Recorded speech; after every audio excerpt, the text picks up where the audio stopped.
Hey, so welcome to the RoundTable Podcast. This is week 2, episode 2 of this epic podcast. That was amazing. If you missed out last week, make sure that you go on. We were talking about there's healing for a hurried life. That was part 1, and we're going to continue on this week in part 2. So if you're watching on Facebook or YouTube live during our 8 p.m. service, please comment, let us know you're here. We'd love to have conversation. We've got a team on board that is there as well. We'd love to connect with you. But if you're watching this forward on YouTube or on podcast, any audio platform, you're so welcome. We're delighted to have you. And we want to kind of kick off this podcast with a little bit of fun. And so we're asking, what are you watching? What's on right now? Well, what's, maybe if you comment, let us know. What are you watching? Maybe there's a show I haven't heard of that I need to hear of. What are you watching, Matt? Candy and I just finished watching The Last Dance, which was good. a documentary about Michael Jordan and the Chicago Bulls when they won their final championship. And so I'm big into basketball. Candice is getting into it. Lakers for life. She supports Los Angeles Lakers. Why? Comment and let us know who you support. Lakers for life, because their outfits are just so. Because that's a good reason to support a sports team. Who plays for the Lakers? LeBron. Other than LeBron. Bryant, who just passed away very sadly, and many other great people. Well done, Candy.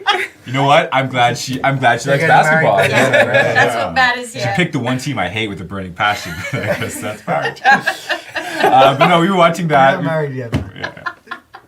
I hear that's married. We've been watching The Last Dance, which is really well made. Really interesting, really good story, really good cinematography, all that stuff. It's been fun. Really good. Yeah. And it's short enough. It's 10 episodes. It's not that long. Yeah. Just 10 hours of your life. Sean? I have been watching House on Amazon Prime. First time watching it, just in season 8 now. Up there, one of my favourite TV shows.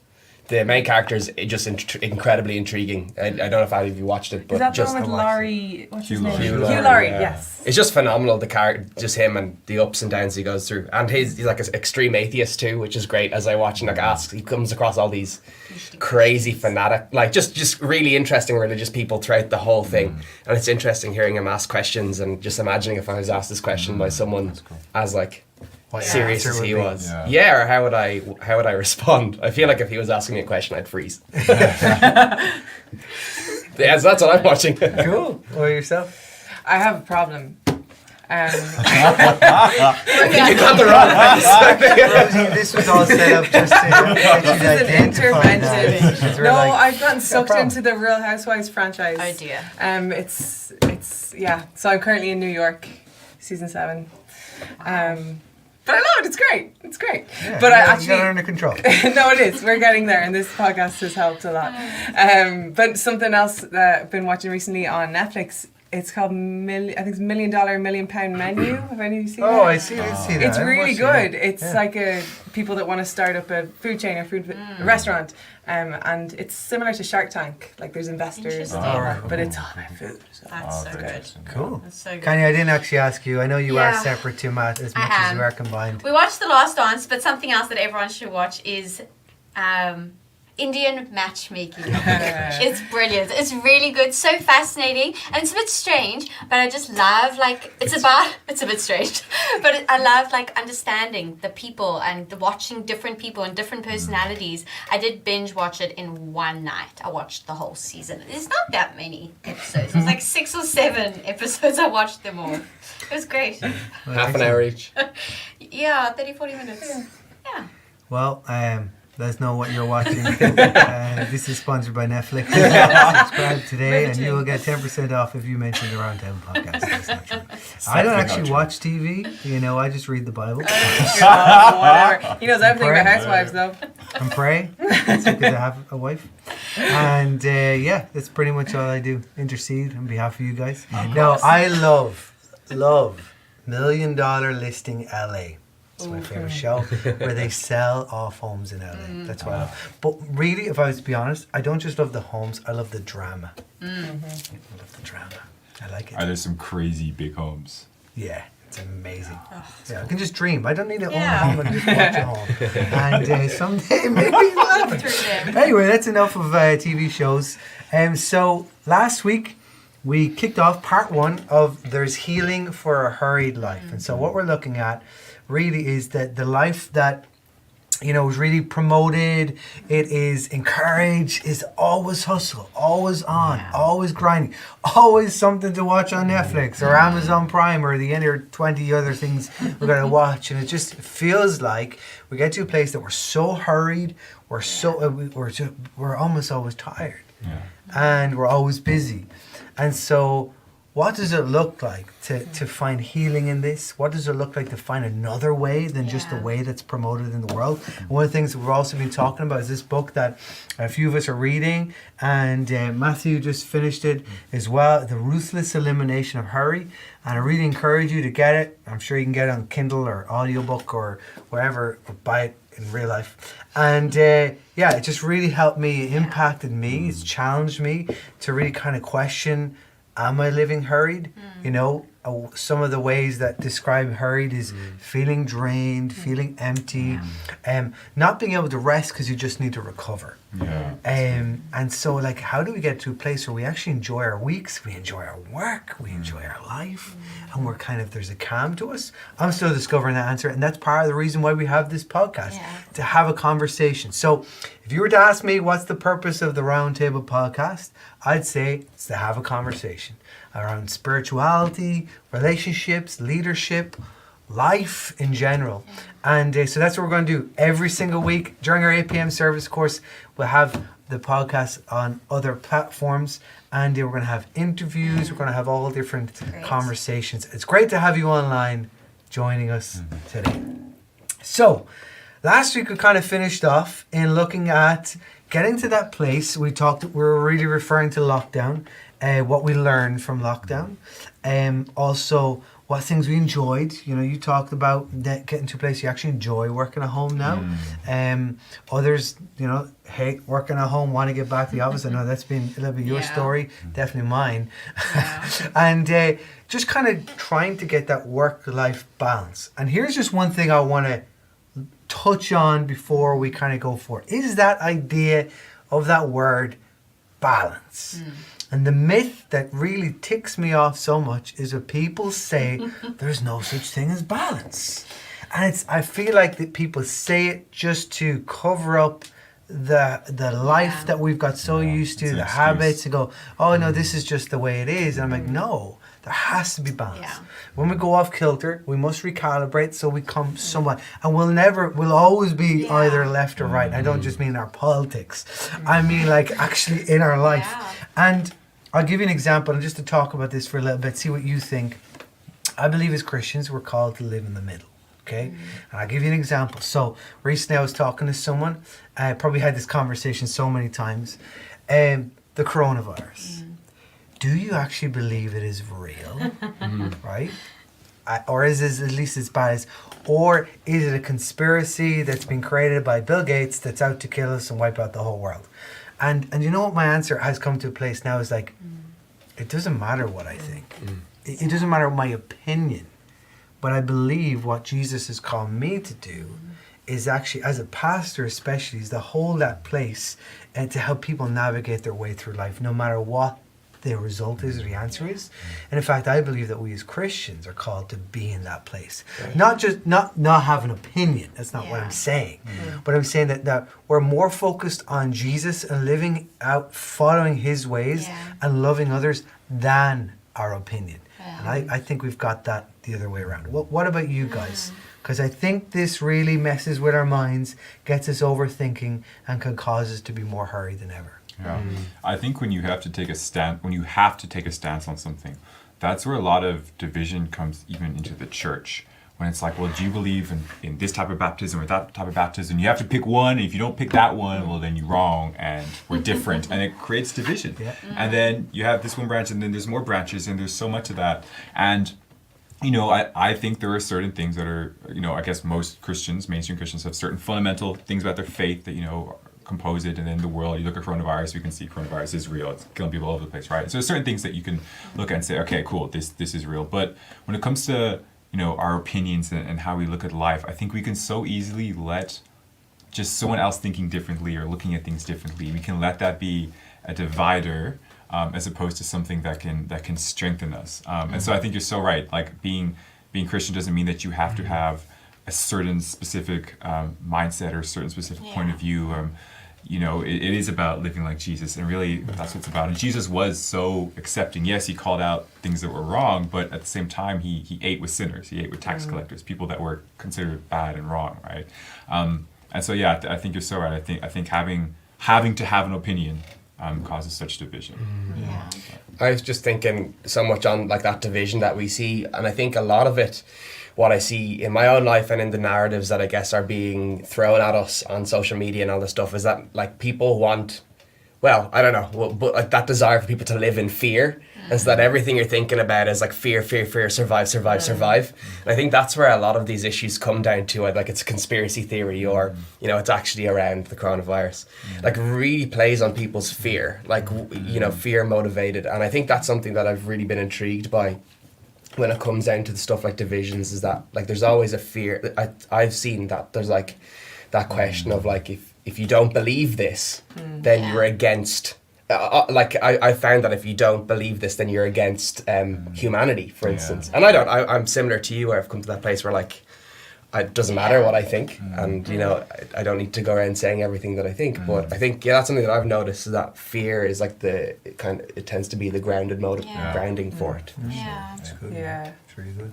A little bit of a random angle, but I was just thinking, because we've had so many discussions about black and white thinking, where it's like you have to think like this or you have to think like this, whether it be about religious views or whether it be about coronavirus or so many things in our world, even like what we're talking about, resting and not resting, like often people go to the extreme, this extreme or that extreme. And I would say I'm a very gray person. I'm very in the middle. I'm like, at the end of the day, like, does it really matter what I think when it comes to that topic, for example? And I just think, in everything, when it comes to my opinion and what I think and what I believe, going on this journey of just becoming more like Christ in how I treat other people. So if you're really strong on that, then I'm just going to show kindness towards you and accept you anyway with that opinion, and having that difference rather be something that bring you closer together and bring unity and bring love, and we don't have to think the same, we don't have to be the same, and to not be different and not let fear drive you, but having this thing of like, what, sometimes, and this can drive people crazy, but sometimes it's not black and white. Sometimes it is grey, and it is a little bit messy. And there's that phrase, being comfortable with the uncomfortable. Sometimes we have to just become comfortable with things not always being comfortable, and not being our way and our opinion and my thinking. And if everyone doesn't believe the conspiracy theory with you, that's okay. Just let it be sometimes and let it go, which I think can be really hard to do. But just being comfortable that we're all different and we believe different things, and it can be a bit messy sometimes, and that's okay. Being okay with the grey. Yeah. Nice. Good job. Good job. Trademark it. Yeah, so on this whole idea of business, and we've looked at last week, you missed last week, make sure you watch it or listen to it. But we're looking at all the different things that kind of can play into our life and play into our mind. We talked about social media, we talked about technology, but how about that idea of other people's views and opinions? And I do think, I'm preparing right now, as we're going through this series, Good News, and looking throughout Colossians and studying that, looking into the gospel, what the gospel is. And I do think that all these differing opinions causes us to not really know what to believe. And we can carry that then into every facet of our life. Right. And I do think there is truth. Amen. There is things that we can believe. Definitely. And I do think, especially when it comes to living that hurried life, well, this is just the way it is, and I need to get used to it, and I need to learn more about it. But no, what does Jesus say about this? And so, Rosie, what would you think about that? What do you think? Like, do you think that we need to be challenged in that to actually come back to truth? About what God says about like this hurried life, I think I think something that I've been thinking about recently is how God God desires connection with us, and I think he built us for connection with him. And this hurried life just does not factor in well to that. Like it doesn't aid it. But I think God's heart is for connection. And like we see in the Bible, we see in the Old Testament how people there was like a designated time for them to go to the tabernacle and to be in God's presence. But we have access to that now, but we make ourselves so busy. But I think the overriding thing for me that I keep coming across, especially recently in God's word, is like he longs for connection with me.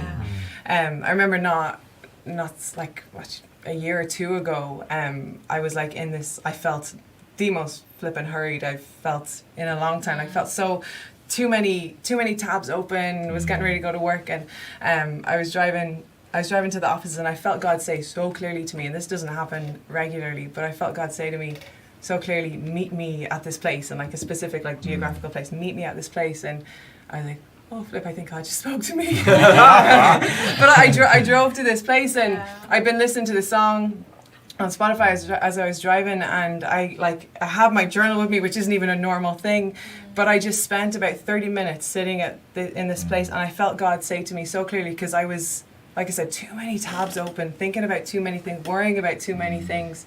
And I felt God say to me so clearly, hey, Rosie, am I actually enough for you? That's good. Am I actually enough? Like, you've got all these dreams, these hopes, these plans, these desires, but am I enough? That's And really powerful. I feel like that was like a real almost a defining moment pre-COVID and everything, like preparing your heart. Is he enough? And I think we need to come back to a place of connectedness with God in the middle of the bustle, in the middle of what feels some like unbalanced. And on that, like we were created to be in relationship with God, and God's infinite, and so we're created with this desire for this like for beyond ourselves, and for being filled with God, there's always more to God. And so we touched last week about like, you know, consumerism and how we want to consume, and there's something in us that's created to consume, but so often we fill it with things that really can't fill that, I guess people use the word void, we can't fill that space that's intended to be filled by God. And when I like put the time into seeking the Lord, all the things that I worry about, they're still there, and I still think about them, but they don't have the same priority, right? Like when you let Jesus in and you let him like take center place, everything else kind of just is fine. You know, it doesn't make perspective changes. Your problems don't go away, but your perspective changes. I do think that's a really intriguing thing about consumerism, where we do get so focused on ourselves, and especially when it comes to like some opinions and trying to defend. You know, I find myself when I'm working with students or having a conversations, you end up feeling like, oh, I need to defend. Like even going all the way back to what you're asking about, what you said, the funny question like baptism, for instance. I find myself, I have opinion, and I find myself like, oh, I need to defend what I believe is right. And I think what happens with a lot of the world is that we have like this idea of like, well, it's what I believe, and I need to prove that it's right. What I love about what I've found through like getting to know the Lord is that it's always for his glory, and that's what our relationship is about. It's not to lift me up and so that other people can see me, but you know, even when we read the Psalms, it's for his name's sake, and that it's for God's glory. And what really helps me when it comes to like some opinions is that I don't need to defend God. Like I don't need to defend him, just to be engaged, kind of like what you're saying, to get into the conversation and to show love and truth. But there is that kind of aspect of what I've found from the kind of the whole consumerism that we live in is like, it's about me at the end of the day. If they disagree, they're disagreeing with me, and then I'm a lesser person. And that's just been a real shift for me when it comes to like, you know, this is for God's glory, not for me. Question, because you work with students, right? And it's been a while since I was a student. Do you find that like younger people these days are more open to talking about faith and spirituality than our generation, or is it the same? Or I think that's a really unique question to every situation. I think every person's different, and we see that in all the conversations that we have. But I do believe there is that kind of change of wanting to know something deeper. Like I think we've grown up, or I grew up anyway, with this idea of like what we have is all that we have, and what's in front of you. So like even something like love, for instance, love is about a relationship between two people, and that's it. That's what love is. And I think people are really asking the question of, is there something deeper to it? Is there something more to love than just, Searching. oh, I love you, you know, you're the love of my life? Is there something more to it than that? Yeah. So I think it's different for every student, but I do think there is that question of, is there something more? That's what I think, yeah. I think, Sean, coming back to your statement about balance at the beginning and finding balance with all of this, and even as Rosie had that moment in the car with God, it's like, I think in this whole conversation, we all have to come to a point of honesty with ourselves and good. honesty with God about where am I actually at? Like, how am I doing with my life right now? Or am I just using things as an excuse? Because I think the difficulty is there's always going to be so much to juggle. Yeah, that's Yeah. true. We're never going to have two things, and life is so simple and it's just wonderful. Like, that's not the reality Yeah. of the world that we live in. We're always going to be juggling 30 things. And so either I'm going to choose to live my whole life using these 30 things as an excuse to live an unfulfilled life, actually, and to be overwhelmed and to be overworked and to be hurried, and or I need to have that moment and pause and be like, okay, I have these 30 things. God, how can I find balance with these 30 things? Yeah. How can I? And I think that's like a big question for all of us to ask. But I think it's being brave enough, even as we watching and listening to this podcast, to pause and say, how am I doing with this? Yeah. Like, how am I doing with my life? Am I hurried? Am I finding place and space to rest in my life? And how do I find balance? Yeah. It's a big question. And I think, like, you know, I agree with what you say. You can't just drop everything, right? But I've had to learn that there are some things that I can drop. And That's so good. Yeah. those Yeah. moments you're juggling 30, you probably don't need to juggle 30 things. Maybe 15 is enough. And are there things that Yeah. you're doing where that they aren't really bringing you joy and they're not really bringing anyone else joy? And, you know, Yeah. like, do you need to do that? I think that's a big thing in a culture where, like, it's good to take on more, to actually learn to say no. Yeah. And that's difficult. It is, It's really yeah. difficult. Yeah. Because I think our natural instinct is to please people. Yeah. Yeah. You know? Yeah, And the pleasing of people oftentimes creates anxiety in us. It creates this unrest within us, knowing that, oh, what do they think about maybe if I Yeah. do this, maybe if I act this way, maybe if I look this way, maybe if I speak this way, maybe then they might accept me. Yeah. And I do think that, you know, myself and Jill, you know, just married now 13 years, and we've Wow. learned, Wow. amazing. Well done, Jill. Well done, Jill. She stayed with me for 13 years. But when we are long enough now to know that, like, when we have an argument, that we got to go, hold on, Yeah. what's this really Yes, about? about. What's this at the center? Is it that you didn't put the dishes right in the dishwasher? Because that's what I, like, that's a big deal for me. Yeah. But what's really at the center? And I do think it's coming to that place. So Jas is like, pause and go, okay, what's at the center of me? Why am I doing all this? Why am I so busy? Why am I trying to keep up with the pace of Yeah. this? Why am I, like, working so hard to get money so that I can spend, whether it's on fashion or food, whatever it is, so that I can. And I think it's just dealing with those roots and dealing with those things and coming back to the center. And now I want to speak for a few moments about being present. That's good. Okay, I think it's a wonderful subject to talk about, but I also think it has been probably manipulated and taken from a kind of a Buddhist / New Age thing about being present, but actually it's a Christian biblical principle Amen. about being present. And so for me personally, I'm so driven.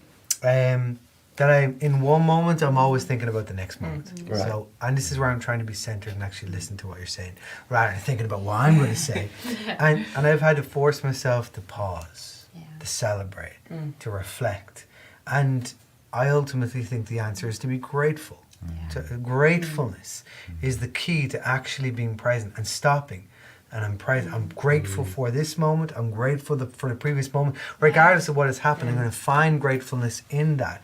So to ask each of you, what are some of the practices and principles that you've discovered in being present? Yeah. Very good. I'll just jump in. I think for me, some very practical things, obviously, if you're really busy, you can't be very present. And so one of the big things that I'm a huge advocate for the calendar. I love calendars. And I am a huge advocate for using it well, whether it be a book, whether it be on your phone, your laptop, your iPad. Nowadays they can all connect.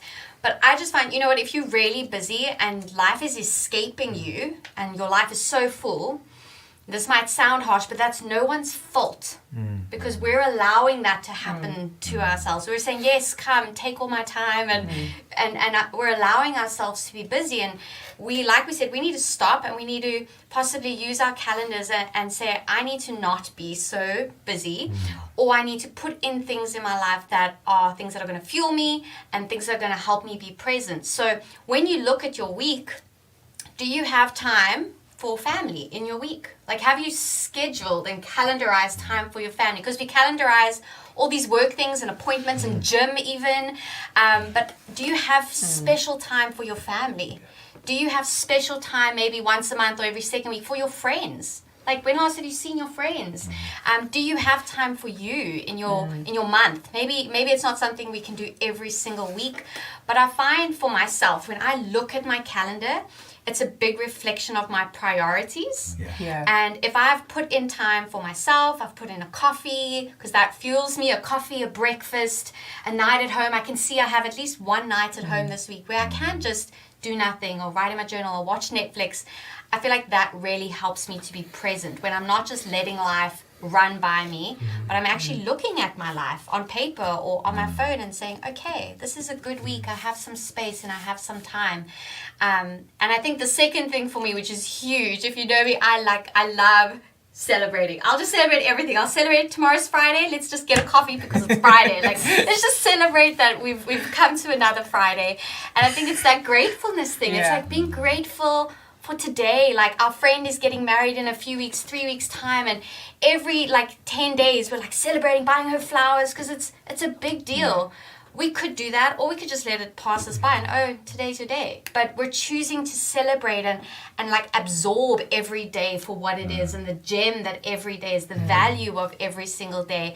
And I think that's a value that has to be learned over time. It doesn't just happen. But I love to celebrate, not just for celebrating, but because I'm thankful. I'm thankful that it's her wedding. I'm thankful that it's Friday. I'm thankful that it's the weekend. And just finding ways to be thankful and be grateful and celebrate what I have. And that helps me not just let life pass me by. That helps me to pause. I love it. I'd love to follow off what you're saying there about celebration. Like, celebration's always better when you do it with someone else, right? Yeah. And I think Definitely. that's been something that I've really noticed when it comes to working through this stuff, is like having communication, like quality time with someone where I can talk and we can talk together and just have a conversation with someone who knows you and who knows what you're going through, and, you know, almost sees kind of like what God is doing in your life. And it's the same where you see what God is doing in their life. And you really have that place to talk and to sit down and say, look, this is what I'm doing right now, but I'm currently thinking about what I'm going to be doing in January 2021. And it really helps you to say, look, okay, that's great. And, you know, why are you thinking about that? What's going on today that you're not thinking about what's happening right now? And I think just even what you said there about the celebration when you're doing it with someone else, it really helps you to kind of separate yourself from all the thinking that I do all the time. I always feel like my mind is on the go.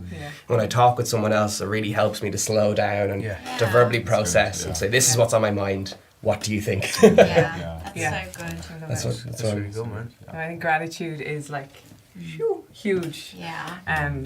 I think that I have learned from you so much in that, because sometimes I'm like, can't you stop celebrating? Just There's a reason every day.